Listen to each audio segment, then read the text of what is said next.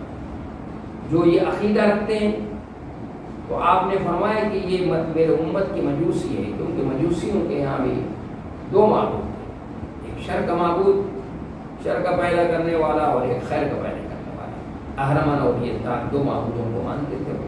تو آپ نے فرمایا کہ جو ہمارے یہاں بھی میری امت میں بھی اگر اس طرح کا کوئی عقیدہ رکھتا ہوگا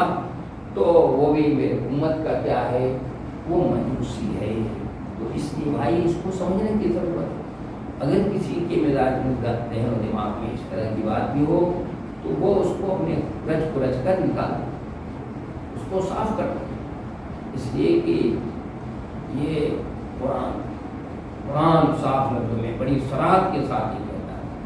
اور پھر وہ اس میں ہم ایمان لاتے، ایمان کی جو ارکان ہیں اس میں جو بات ہیں،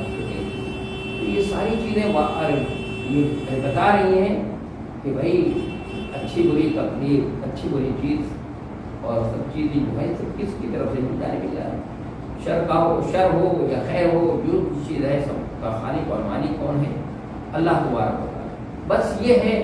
کہ ہم لوگ جو ہے تعدباً شر کی نسبت اپنی طرف کر لیتے ہیں، جیسے وَإِذَا مَرِضْتُ فَهُوَ يَشْفِينِ، جب میں بیمار ہوتا ہوں تو وہ مجھے شفا دیتا ہے۔ ظاہر انسان کو اپنے سے خود بیمار نہیں ہوتا ہے، بلکہ بیماری اور آرام، صحت یابی سب کس کی طرف سے ہے، سب من جانب اللہ ہے، لیکن ہم بیماری کی نسبت اپنی طرف کرتے ہیں، اللہ کی طرف نہیں کیا۔ کیوں نہیں کیا؟ یہ تعدباً ایسا کیا جاتا ہے۔ اس لیے اس نقطے کو وہی سمجھنا چاہیے، اور یہ بھی بڑی اہم چیز ہے، اس لیے میں نے یہ سب چیزوں کی پہلے وضاحت کر دی۔ تو اب جو ہے جو ہمارے سامنے حدیث ہے کہ جو تقدیر سے متعلق ہے، تو اس کو پہلے پڑھتے ہیں کہ تقدیر کے بارے میں امام مسلم رحمۃ اللہ علیہ نے اپنی کتاب صحیح مسلم میں، اس کو المسند الصحیح مسلم کہتے ہیں، میں ایک حدیث نقل کی ہے،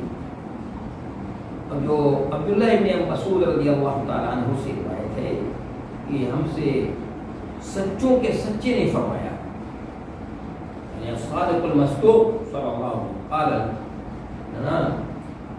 الصادق المصدوق، سچوں کے سچے نے فرمایا، لا شبہ تم میں سے کسی ایک کے نطفے کو 40 روز میں رحم مادر جمع کیا جاتا ہے، یعنی میں سے بلا شبہ تم میں سے کسی ایک کے نطفے کو 40 روز رحم مادر میں جمع کیا جاتا ہے، پھر اتنی ہی دن میں جمع ہوا خون ہو جاتا ہے، پھر اتنے دن میں اس کے خون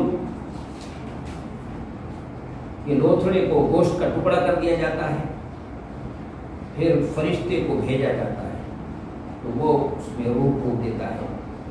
اور اس کی 4 باتیں لکھنے کا حکم دیا جاتا ہے، یعنی کاتب تقدیر ہے، اس کی 4 باتیں لکھ دی، لکھنے کا حکم دیا جاتا ہے، اس کا رزق کیا ہوگا، اس کا وقت مقرر، شقی ہوگا یا سعید ہوگا، سب کچھ لکھ دیا جاتا ہے۔ اس ہستی کی قسم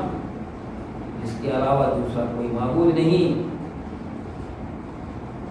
تم میں سے کوئی ایک جنتیوں والا عمل کرتا ہے حتیٰ کہ اس کے اور جنت کے درمیان 1 ہاتھ فاصلہ واقع رہ جاتا ہے، چنانچہ اس پر تقدیر غالب آتی ہے اور وہ جہنمیوں والا عمل کرتا ہے اور اس میں داخل ہو جاتا ہے، اور تم میں سے کوئی شخص جہنمیوں والا عمل کرتا ہے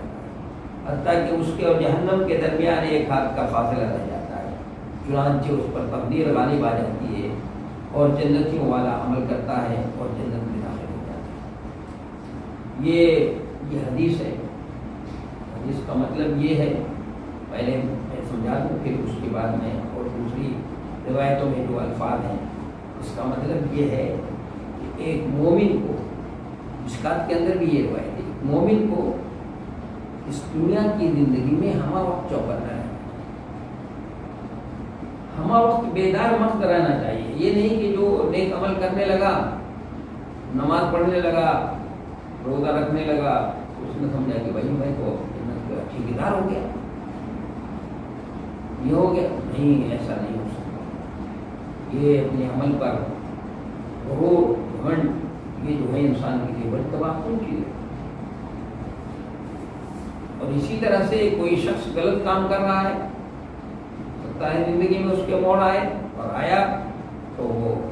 جنتیوں والا عمل کر کے وہ پہنچ گیا وہاں پر۔ یعنی اس لیے مومن کو ہمیشہ دنیا کے اندر کیا ہے، چوکنا رہ کر زندگی گزارنی چاہیے، بیدار مغز ہونا چاہیے اس کو۔ یہ نہیں اپنے عمل کے اوپر جو ہے اس کو اترانا نہیں چاہیے، اور عمل پر اترانے کی کیا بات ہے، اترانا بھی کس لیے؟ کیا آپ معلوم کہ ہمارا یہ عمل جو ہم عمل کر رہے ہیں وہ قبول بھی ہوا یا نہیں ہوا، اللہ کے دربار میں قبول ہوا کہ نہیں ہوا؟ تو قرآن پڑھ کر دیکھیے، تو اللہ کے نیک بندے ہوتے ہیں، کچھ عمل کرتے ہیں تو اللہ سے دعائیں کرتے ہیں، اللہ سے توبہ اور استغفار کرتے ہیں۔ کیوں؟ اس لیے کہ وہ جانتے ہیں کہ اللہ کی شایان نشان جس طرح سے اس کو کرنا ہے، مجھے میں اس کی بات تو ہے نہیں کہ میں اس طرح سے کروں۔ اور پھر دوسری بات یہ ہے کہ اگر انسان چاہتا ہے کہ اس کو مسلسل توفیق ملتے رہے تو اس کو دعا کرتے رہے اور اس سے اللہ کے سامنے رو کر گڑ گڑا کر معافی تلافی اور توبہ اور استغفار کرتے ہی رہنا چاہیے، تاکہ اس کو بار بار یہ توفیق ملتی رہے۔ اور یہ بھی کہ بھائی اللہ آپ کی شایان نشان جس انداز سے کرنا تھا میں تو نہیں کر سکا، کہ اللہ تو ٹوٹے پھوٹے انداز میں جس طرح سے بھی ہوا قبول فرما۔ تو یہ اس بات کی طرف نبی علیہ الصلوۃ والسلام نے اشارہ کیا ہے کہ ایک مومن کو اس دنیا کے اندر جو ہے بہت ہی بیدار مقت رہنا چاہیے،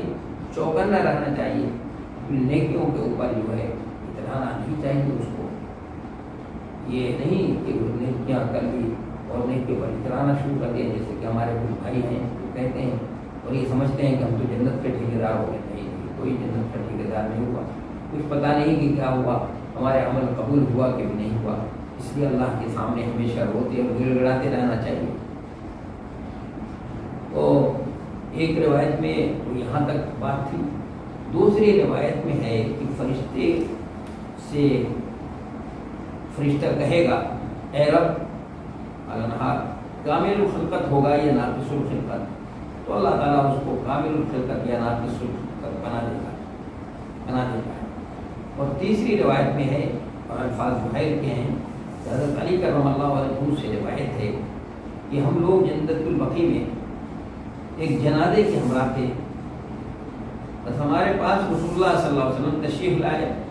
آپ بیٹھ گئے تو ہم لوگ بھی آپ کے پاس آپ کے گرد بیٹھ گئے، اور آپ کے ہاتھوں میں ایک چھڑی تھی، ایک چھڑی لی ہوئی تھی، آپ نے اس کو جھکایا اور چھڑی سے زمین پر نشان بنانے لگا۔ پھر فرمایا تم میں سے جو شخص بھی ہے اس کی جنت اور جہنم میں جگہ لکھ دی گئی ہے، اور یہ بھی لکھ دیا گیا ہے کہ وہ نیک ہوگا یا بد ہوگا۔ راوی کہتے ہیں تو ایک شخص نے کہا کہ اے اللہ کے رسول صلی اللہ علیہ وسلم، کیا ہم اپنی تقدیر پر بھروسہ کرتے ہوئے عمل کرنا چھوڑ دیں؟ نہیں، ایسا نہیں ہے، ہمیں یہ تعلیم نہیں دی ہے کہ ہم اپنی تقدیر پر، کیونکہ ہمیں پتہ ہی نہیں ہے کہ ہمارے تقدیر میں کیا لکھا ہوا ہے، ہمیں کیا پتہ ہے؟ اور یہ اللہ تبارک و تعالیٰ نے لکھا ہے، اس کے مطابق وہ چیز ہوگی، لیکن پتہ تو نہیں ہمیں، حتیٰ کہ کاتب تقدیر کو بھی پتہ نہیں، اور صرف اللہ کو معلوم ہے۔ ہم نیک عمل کرتے ہیں، دعائیں کرتے ہیں، اس کے ذریعے سے تقدیر کو بدلا بھی جا سکتا ہے، بدلا جا سکتا ہے۔ حدیثوں میں آتا ہے کہ یمحو اللہ بہ ما یشاء، کہ لوح محفوظ میں سورہ رات میں ہے کہ اللہ تعالیٰ لوح محفوظ میں سے جو چیزیں چاہتا ہے اس کو مٹا بھی دیتا ہے۔ اس لیے یہ نہیں ہے کہ تقدیر میں پر اعتماد کرتے ہوئے کہ ہمارے تقدیر میں جو لکھا ہوگا وہ ہوگا، ہم ہاتھ پر ہاتھ رکھ، یہ بات نہیں ہے۔ تقدیر پر بھروسہ کرنا اور یہ اللہ کے توکل کے بھی خلاف ہے، کیونکہ ہم کو پتہ ہی نہیں ہے کہ ہمارے تقدیر میں کیا لکھا ہے، کیا ہونا ہے۔ کچھ اتنا ہمیں شقی ہیں، سعید ہیں، ہم کو کیا یعنی کتنی عمر ہے، کیا کچھ بھی پتہ نہیں ہے، حتیٰ کہ کاتب تقدیر کے ذہن سے بھی محو کر دیا جائے، صرف اللہ کو پتہ ہے۔ تو اس لیے ہمیں نیک سے نیک اور اچھے سے اچھا عمل کرنا چاہیے، اور عمل بڑھ چڑھ کر کے کرنے کی کوشش کرنی چاہیے۔ اس لیے اس طرح کی حدیثیں جس سے لوگوں کو غلط فہمیاں ہو سکتی ہیں، جسے صحابہ کرام نے سب کو نہیں بتائی وہ حدیثیں، جس سے لوگوں کے اندر توکل پیدا ہو جائے، لوگ اسی پر بھروسہ کر کے کر لیں اور یہ سمجھ لیں کہ بس ہم نے تو کلمہ پڑھ لیا، بس کافی ہے، جنت میں جانے کے لیے کافی ہے۔ اس کے لیے ضروری ہے کیا کہ علم کیا، عمل کیا جائے، عمل ضروری ہے جو کام کرنے کے لیے کہا گیا ہے، جو عبادات ہیں اور جو چیزیں عبادات کا تو مفہوم اسلام کے اندر بہت وسیع ہے، جو حقوق اللہ سے متعلق ہیں، حقوق العباد سے متعلق ہیں، اور جو بھی چیزیں ہیں سب اس کو کرنا، انجام دینا ہم سب کے لیے ضروری ہے۔ تو انشاءاللہ اب اس کے بعد والے درس میں جو ہے اس کے بعد بات ہوگی۔ وآخر دعوانا